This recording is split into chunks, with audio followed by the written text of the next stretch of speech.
When I married Clara, I believed we had built something solid. Years of shared dreams, laughter, and promises whispered in the dark. We'd been together for 7 years, and though we had our ups and downs, I thought our love was unshakable. I worked long hours to make sure she was comfortable, to give her the kind of life she said she always wanted. But I didn't realize that while I was building our home, she was quietly tearing it down.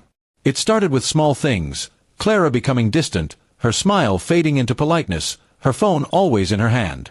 When I'd walk into the room, she'd lock her screen as if I was some stranger.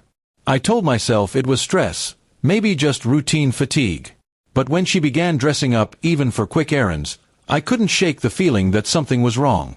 One Friday evening, I came home earlier than usual. I wanted to surprise her with her favorite takeout. But as I stepped inside, the surprise was on me. There were 2 wine glasses on the table, candles burning, and soft music playing. My first thought was maybe she planned something romantic for us, until I heard laughter coming from the living room. A man's laughter. I froze for a second, then walked in. There he was, sitting on my couch, in my house, his hand resting on her knee.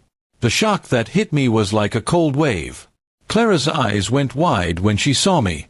She stuttered something about it not being what it looked like, but it was exactly that.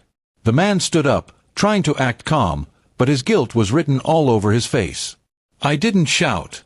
I didn't throw anything. I just stared at her, and that silence was heavier than any word I could have said. Clara looked terrified. I told her to leave, both of them, before I lost my calm completely. She begged me to talk, to explain, but I wasn't interested in explanations anymore. Betrayal doesn't need translation. That night, I didn't sleep. I sat in the same living room where they had laughed together, staring at the untouched dinner I had brought home. My mind ran through every moment we'd shared, every time she'd said she loved me, every lie she had hidden behind those words. Something in me changed that night, not anger, but resolve. Over the next week, I kept quiet. Clara tried calling, texting, even showing up at my work. I didn't respond. Instead, I began preparing for what came next. I contacted a lawyer and gathered evidence. Messages, pictures, even the footage from our home camera that I had installed months before when I suspected something was off. What I saw confirmed everything. The following weekend, Clara came back to pick up some of her clothes. She walked in nervously, trying to talk about fixing things. I handed her a folder, the divorce papers, and a USB drive with everything I'd found. Her face went pale. She realized there was no way to twist her way out of it. I told her that all of this, everything she destroyed, was her own doing. Then came the twist she didn't expect. The man she cheated with, her so-called lover, was married too. His wife found out about the affair when I sent her the evidence. She filed for divorce immediately and went public with everything. His career and reputation collapsed overnight.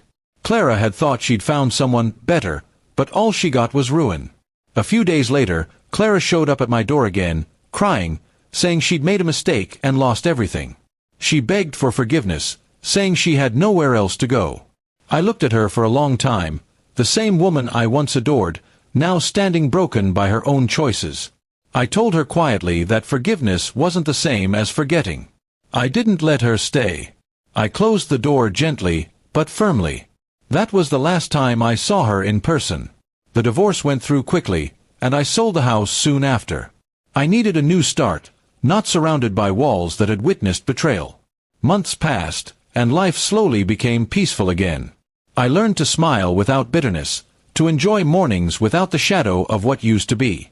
People often say revenge is about hurting the other person, but for me, the real revenge was moving on, living better, and letting the truth destroy them on its own. Clara and her lover lost everything: their reputations, their relationships, their comfort. But I gained something far more valuable: clarity. I realized that peace is stronger than rage, and truth always wins in the end. Now, when I look back, I feel no anger. Just a strange gratitude.